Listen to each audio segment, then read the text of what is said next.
Te conhecer e prosseguir em te conhecer é tudo que eu quero pra minha vida, Senhor.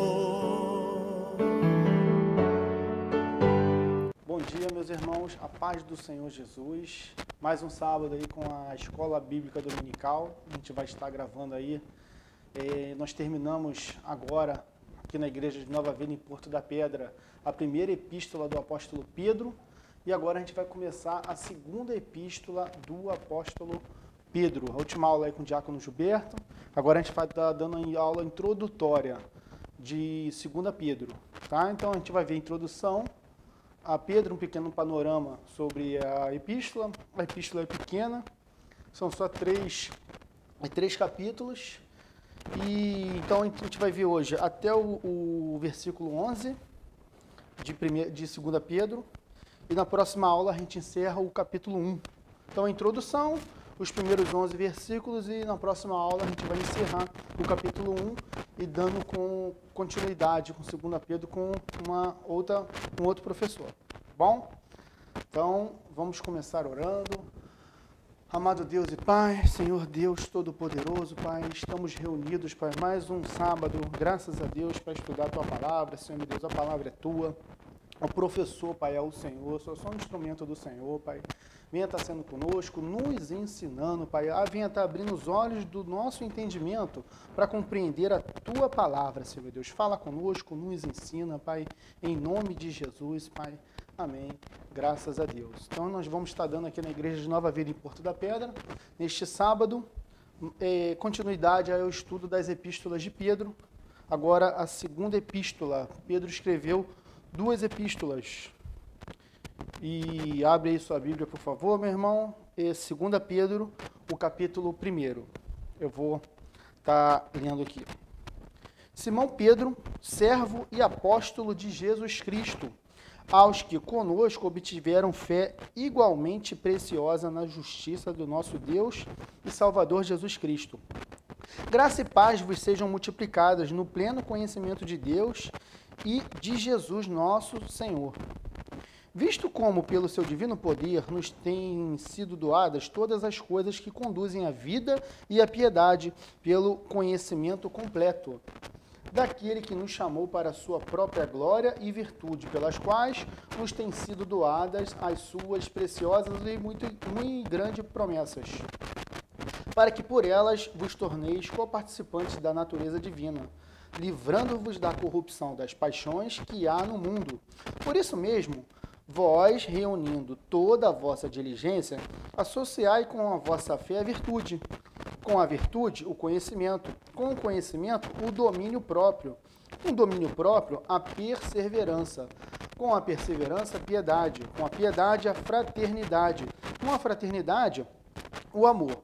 Porque estas coisas existindo em vós e em vós aumentando, fazem com que não sejais nem inativos, nem infrutuosos no pleno conhecimento do nosso Senhor Jesus Cristo. Pois aquele a quem essas coisas não estão presentes é cego, vendo só o que está perto, esquecido da purificação dos seus pecados de outrora. Por isso, irmãos, procurai com diligência cada vez maior confirmar a vossa vocação e eleição. Porquanto, procedendo assim, não tropeçareis em tempo algum. Pois desta maneira é que vos será amplamente suprida a entrada no reino eterno do nosso Senhor e Salvador Jesus Cristo. Amém, irmãos? Hoje a gente vai ver aí o autor da carta, né, que a gente já viu aí um panorama bem extenso aí na primeira epístola. Quando que foi escrita essa carta? É importante. Para quem é o destinatário original dessa carta, né?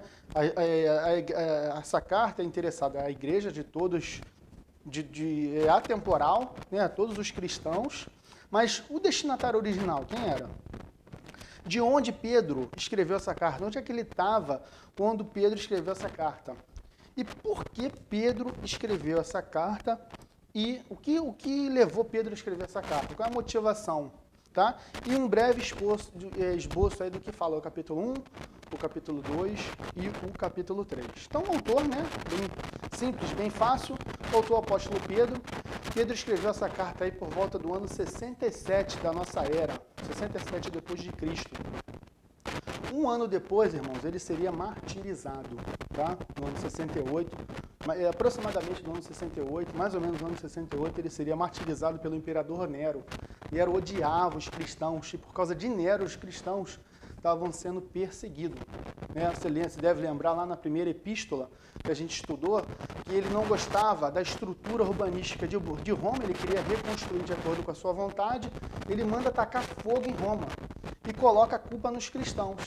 Os cristãos, eles têm que sair de Roma, né, fugir por causa da perseguição, mas quando o cristão ele foge por causa da perseguição, ele sai de Roma levando consigo a palavra de Deus, o evangelho no coração deles, e esse evangelho se espalha. Os números de cristãos vão crescendo cada vez mais. Então a perseguição, ela é bom, né? Aconteceu aquela perseguição ali em Jerusalém no início, né? Os cristãos tiveram que fugir, mas eles fugiram da perseguição levando a palavra do Senhor se espalhando pelo mundo todo.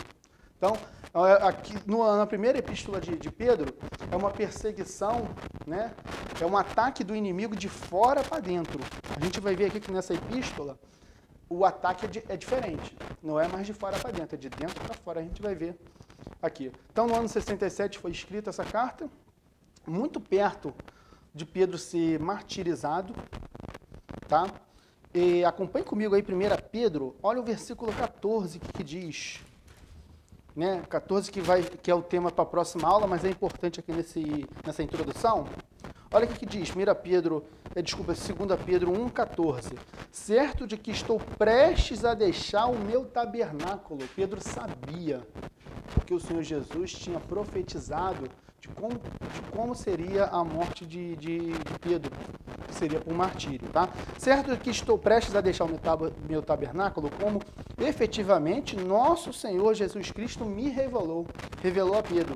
Mas, olha o versículo 5, mas de minha parte esforça-me-ei diligentemente por fazer que, em todo o tempo, mesmo depois da minha partida, conservarei lembrança de tudo. O Senhor Jesus, ele encarregou o apóstolo Pedro de apacentar as ovelhas dele.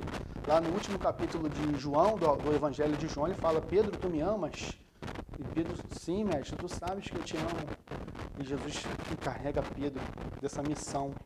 Uma missão que é para todos nós, para todo cristão. Apacenta minhas ovelhas, isso é prega o Evangelho, cuida delas, ensina.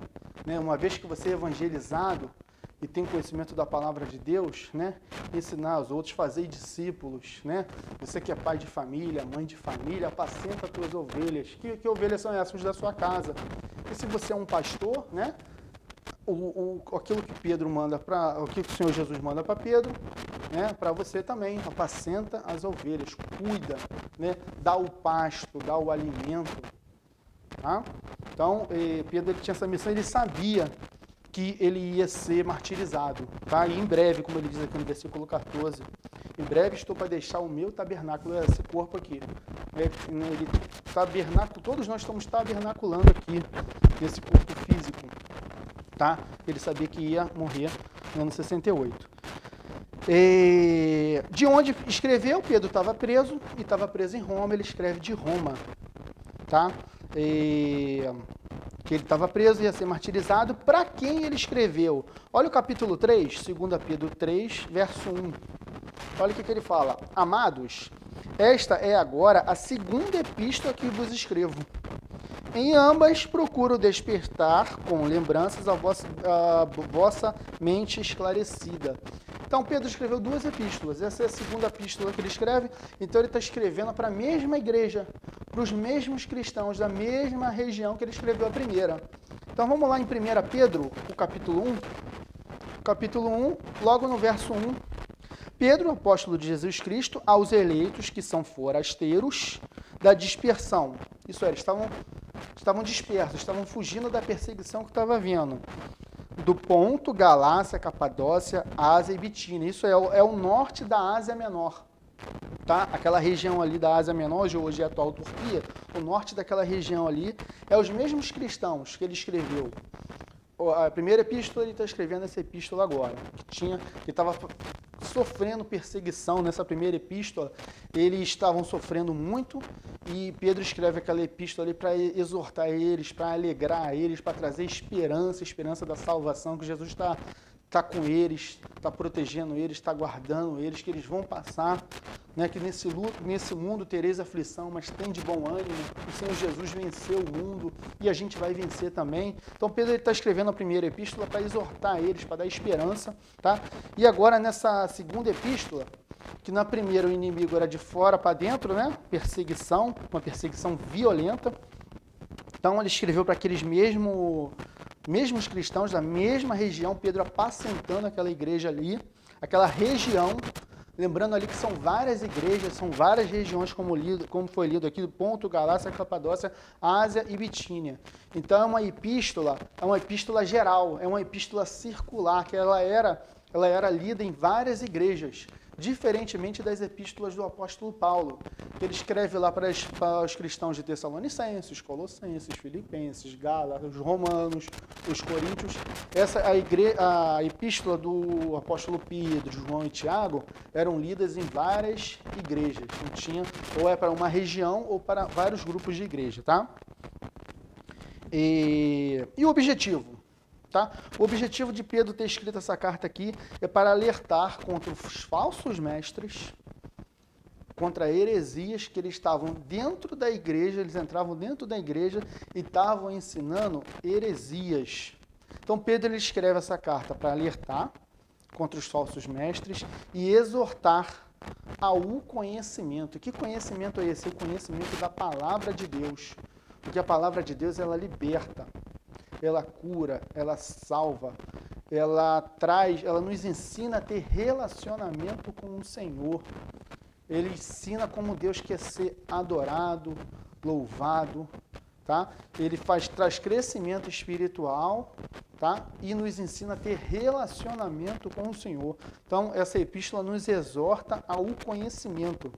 Então, Pedro está escrevendo para que eles venham a buscar da presença do Senhor, para que eles não venham a ser enganados pelos falsos mestres que estavam entrando nessas igrejas, tá? Então, e esses falsos mestres, eles só queriam dinheiro, estavam querendo arrancar dinheiro das ovelhas. O verdadeiro pastor é aquele que dá o pasto, dá o alimento para as ovelhas, mas só que esses falsos mestres, eles só queriam arrancar a lã da ovelha. Então, só queriam arrancar dinheiro, eles não ensinavam a verdade da palavra de Deus, eles estavam ensinando um cristianismo sem compromisso com a salvação, sem compromisso com as famílias, né? A gente vê o nosso pastor aí, nossos pastores, com tanto compromisso com a família, com foco na família, restauração dos lares, do casamento, dos relacionamentos entre pai e filhos, né? Filhos e pais, netos, né? A família aí reunida na presença de Deus, buscando o Senhor, prosperando, né? Prosperando no Senhor. Tá? O verdadeiro pastor, ele busca o bem-estar da ovelha, bem-estar das famílias. Já os falsos mestres não ligavam para nada disso e ainda negavam o Senhor Jesus. E negavam a vinda do Senhor Jesus, que o Senhor vai voltar. O Senhor Jesus está retornando para as bodas do Cordeiro. A noiva é a igreja e vai haver o casamento. As bodas do Cordeiro, ele está retornando e vai arrebatar a sua igreja para o grande dia que é as bodas do Cordeiro, irmãos. Então a gente tem que estar preparado para esse grande dia da volta do Senhor Jesus. Ele está voltando, que alegria, irmãos. Tá? E esses falsos mestres, eles pregavam ainda uma vida libertina, voltada para os prazeres deste mundo. Eles não tinham compromisso, é uma vida cristã sem compromisso. Eles pregavam o pecado, que você pode viver no pecado, na luxúria, tá? Na libertinagem, no mundanismo. Então, esses falsos mestres, eles ensinavam esse tipo de coisa, tá? Então, vamos agora entrar na epístola. Só um breve esboço da carta aqui. O capítulo 1 Pedro vai exortar ao conhecimento, e você conhecer a palavra de Deus, conhecer o Senhor, se relacionar com Ele, ler, estudar a palavra de Deus, porque aqui está a verdade da palavra de Deus, do ensino da palavra de Deus. Capítulo 2. O capítulo 2 vai advertência contra os falsos mestres, os falsos ensinos, as heresias que os falsos mestres estavam colocando dentro das igrejas. E o capítulo 3 vai falar da vinda do Senhor Jesus, em que o apóstolo Pedro ele adverte, porque eles estavam ensinando o contrário, os falsos mestres estavam ensinando o contrário, que o Senhor não vai retornar. Mas no capítulo 3, o apóstolo Pedro ele ensina a respeito da vinda, da volta do Senhor Jesus. Tá? Um breve esboço aí dessa epístola, são 3 capítulos. Então vamos para a epístola. Vamos para a epístola, versículo 1. Tá? Versículo 1. Simão Pedro, servo e apóstolo de Jesus Cristo, vírgula. Olha que Simão Pedro escreve aqui. Servo e apóstolo de Jesus Cristo. Olha que interessante, ele coloca servo antes de apóstolo. Não podia ser o contrário? Apóstolo antes de servo, mas ele coloca servo antes de apóstolo. Outras epístolas também vêm assim. A epístola aos Romanos, as epístolas aos Filipenses. Tito também tem uma particularidade a respeito do título que ele coloca, que a gente vai ter oportunidade de estudar a epístola a Tito. Outras epístolas coloca servo antes de apóstolo, porque para você ser apóstolo, diácono, pastor, obreiro, cuidar das crianças, ser um missionário, você primeiro tem que ser servo do Senhor, porque não existe cargo mais elevado dentro do reino de Deus. Não existe cargo, não existe privilégio maior para um cristão do que servir ao Senhor. Esse é o maior privilégio, essa é a maior honra dentro do reino de Deus, é aquele que serve. O próprio Senhor Jesus, ele deixou esse ensinamento quando ele se ajoelhou e foi lavar os pés dos seus discípulos, mostrando que ele é mestre. Ele é mestre, por isso ele lavou os pés dos seus discípulos, deixando exemplo. E falou para a gente fazer o mesmo, ensinando a lição de humildade. Então, no reino de Deus, o maior não é aquele que é servido. No reino de Deus, o maior é aquele que serve. Então, servo e apóstolo, uma honra, um privilégio. Servo e apóstolo do Senhor Jesus, aos que conosco obtiveram fé igualmente preciosa na justiça do nosso Deus e Salvador Jesus Cristo. Aos que conosco obtiveram, na versão revista e corrigida, esse obtiveram aqui está alcançaram. Aos que alcançaram fé igualmente preciosa. Sabe por que nós alcançamos fé igualmente preciosa?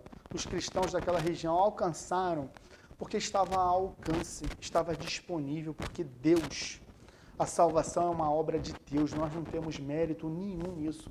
Ninguém pode ser salvo pelos seus próprios méritos, pela sua obra.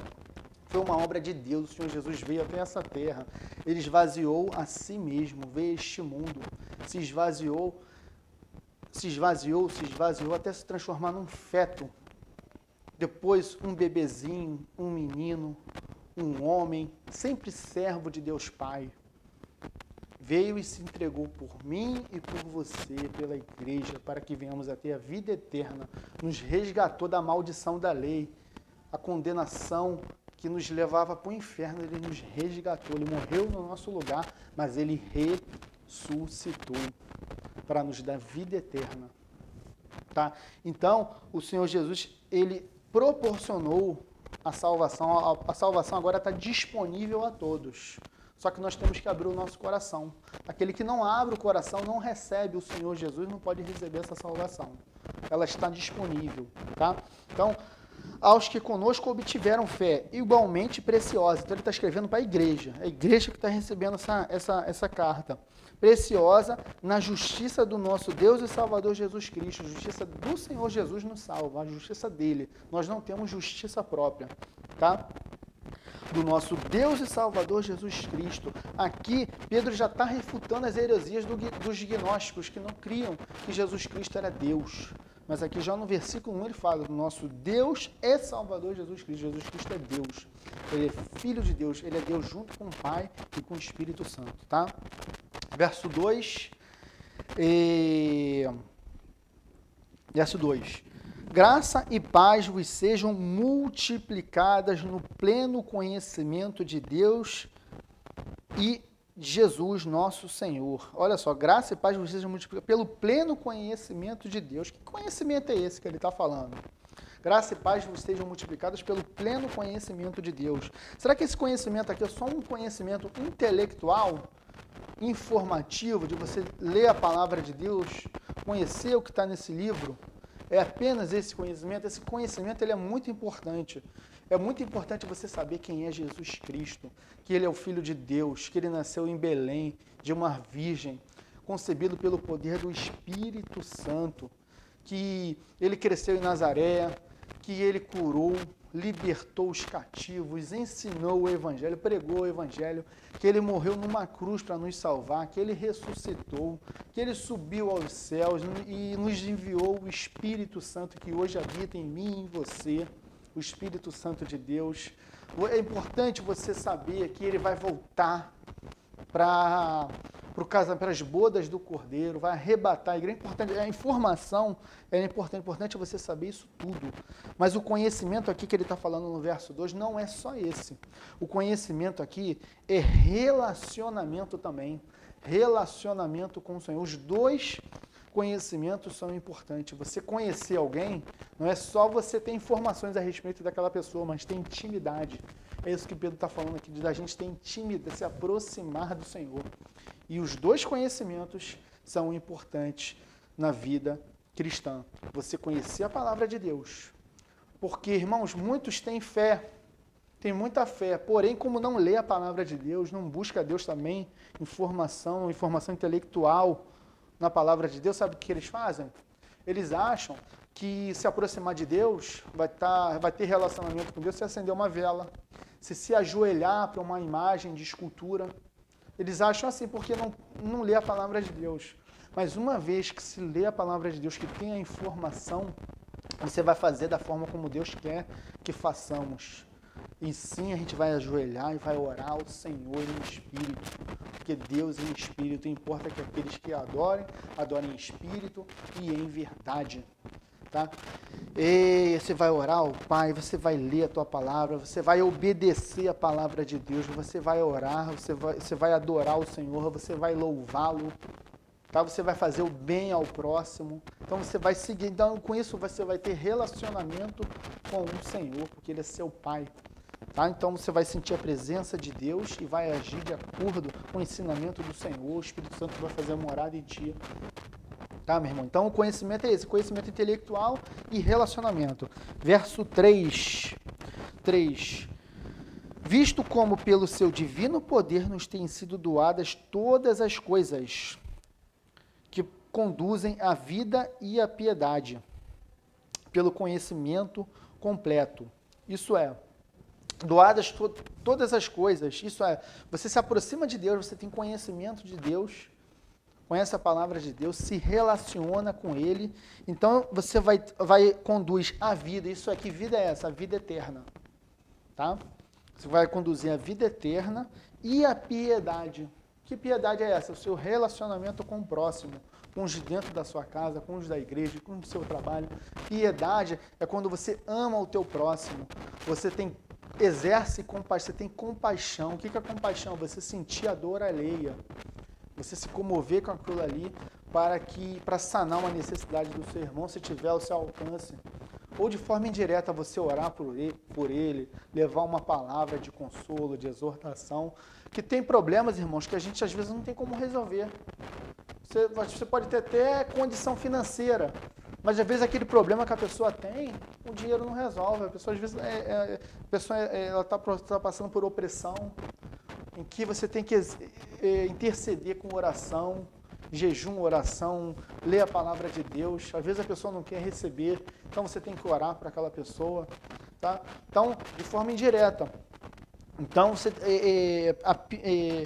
conduz a vida e a piedade, porque o seu relacionamento com o Senhor, O seu relacionamento com o Senhor vai influenciar no seu relacionamento com seu irmão. Com seu irmão, tá?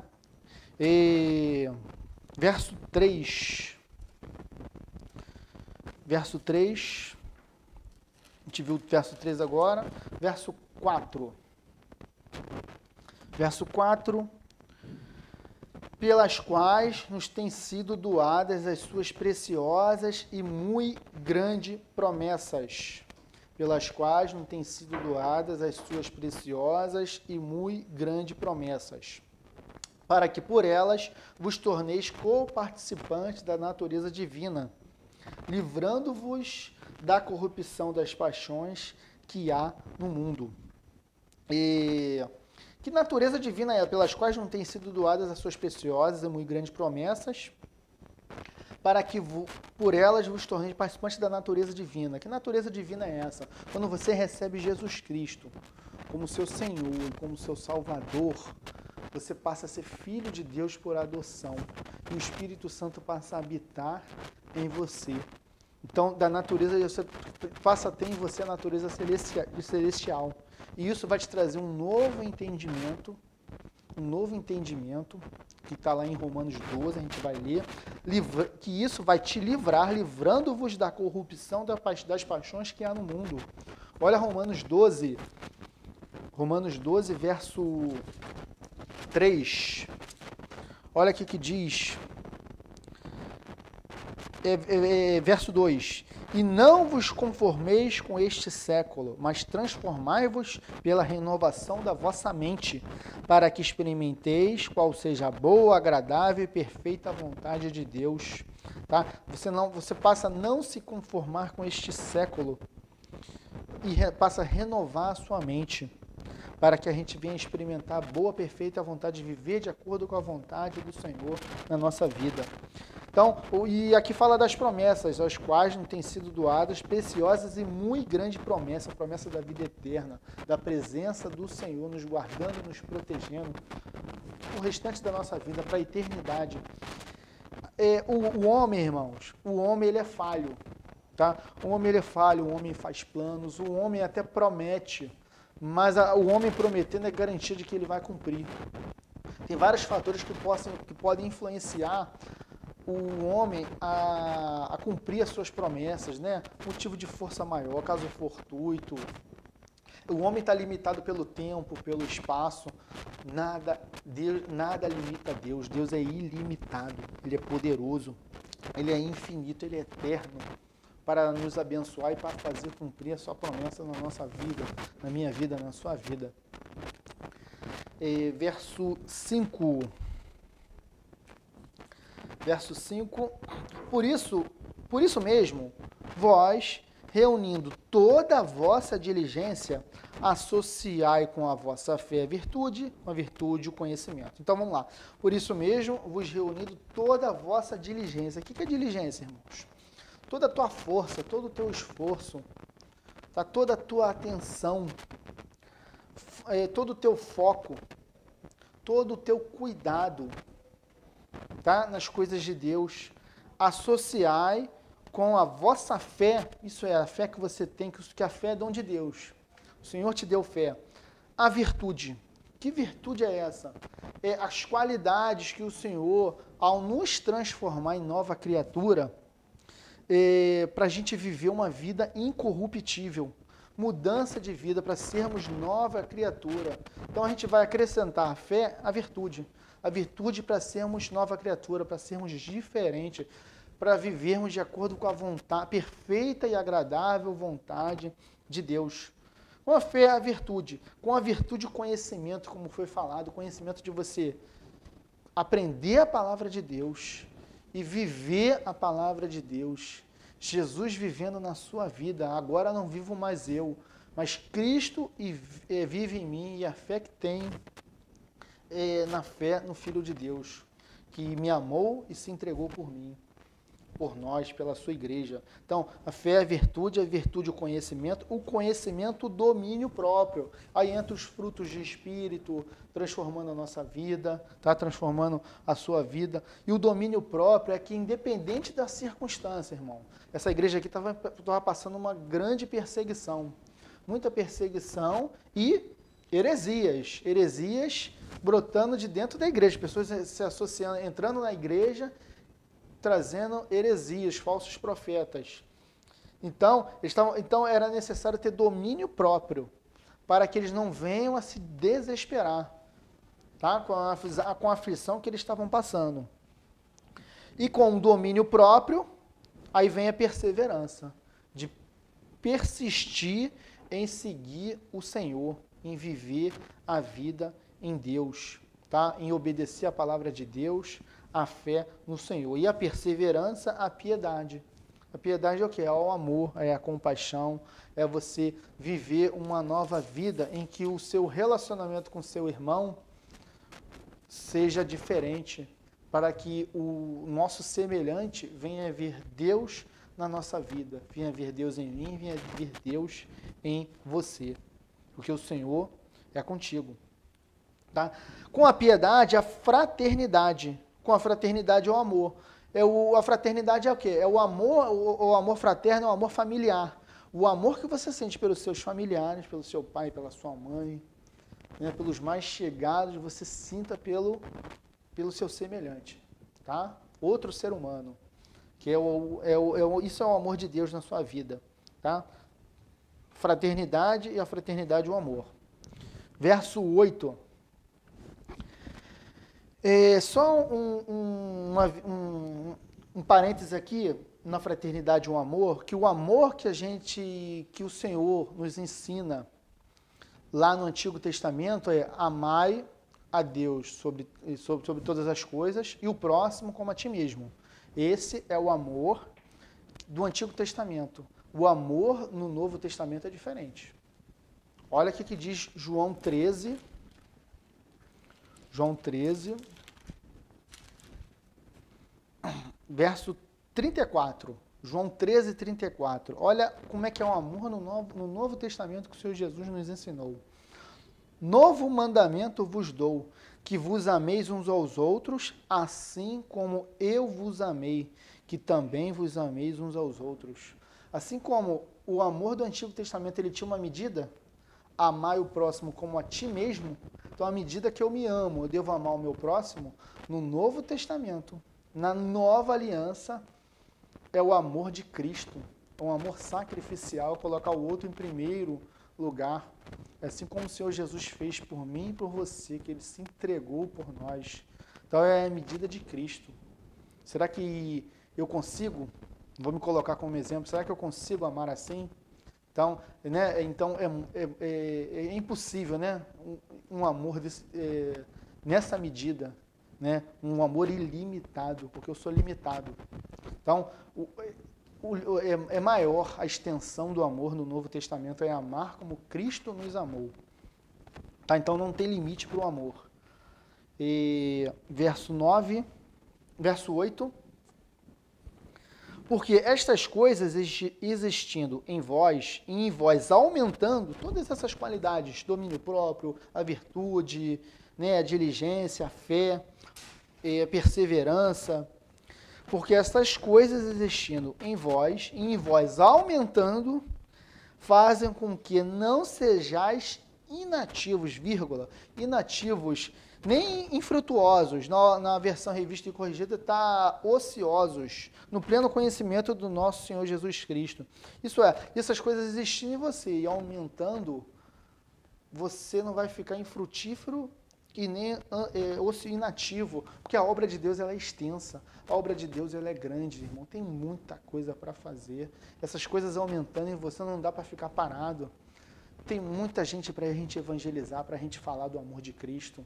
Tá? Na própria igreja mesmo tem muita obra, irmão. Conversa com seu pastor, tem a Geração Vida, tem o Ministério de Ensino, Ministério de Casais, tem assistência social, como assistência social precisa. Tá? Tem o grupo das mulheres, dos homens, obreiros, diaconisa, tem as senhoras. Então, irmão, tem muita obra para fazer, já só na nossa igreja. Mas aí fora tem muita obra para se fazer. E a obra do Senhor pode começar em você e na sua casa. Tá? Tem hospitais, presídios, tem muita gente precisando ouvir a palavra de Deus. A obra do Senhor é extensa. Tá? Então não tem essas coisas aumentando em nós, essas qualidades, não tem como nós ficarmos inativos, infrutuosos, como está falando aqui o versículo 8. No pleno conhecimento do nosso Senhor Jesus Cristo. Verso 9. Verso 9. Pois aquele a quem essas coisas não estão presentes, isso é, todas essas qualidades do verso 5, 6 e 7, pois aquele a quem essas coisas não estão presentes é cego, vendo só o que está perto, esquecido da purificação dos seus pecados de outrora, aquilo que o Senhor Jesus fez na vida dele, que é a purificação dos pecados, a pessoa está se esquecendo. E quando essas qualidades não existem no verdadeiro cristão, associado à fé, ele é cego. Ele só consegue ver o que está perto, ele só consegue ver o aqui, ele só consegue ver o agora, só consegue ver as coisas desse mundo, da nossa carne, e não para aquilo que é espiritual, para nos abençoar o outro, ter o discernimento da palavra, o discernimento do Senhor na sua vida, para enxergar além, tá?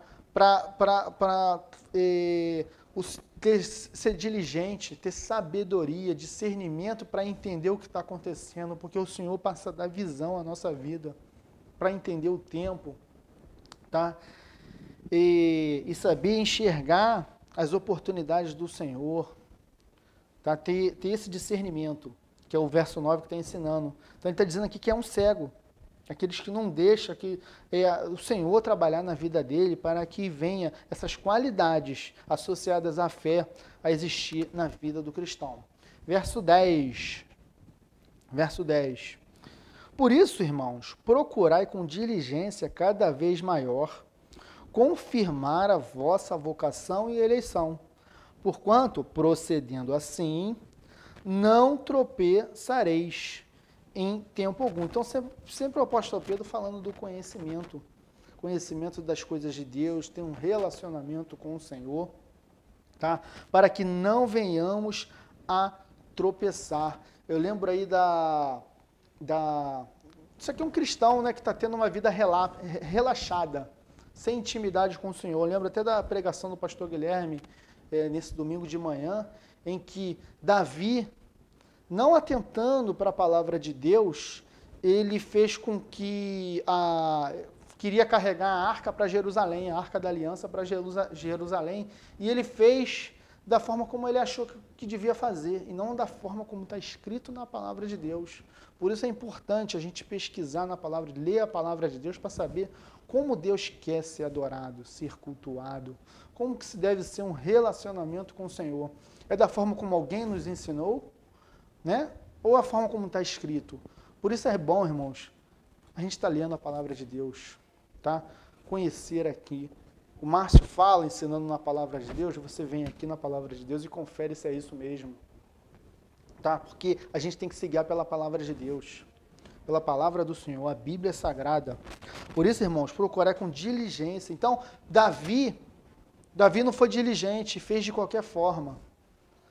E a forma correta de fazer, para transladar a arca, era deixando que os levitas carregassem a arca.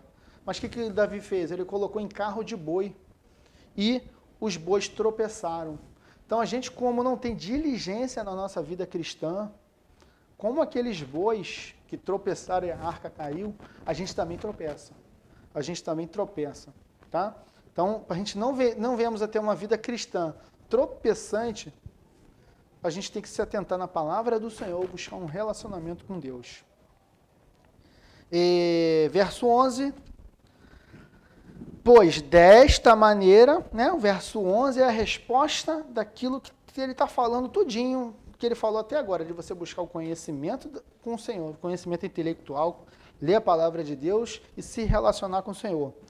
Aqui o verso 11 é a resposta. Olha o que acontece. Pois desta maneira é que vos será amplamente suprida a entrada no reino eterno de nosso Senhor e Salvador Jesus Cristo.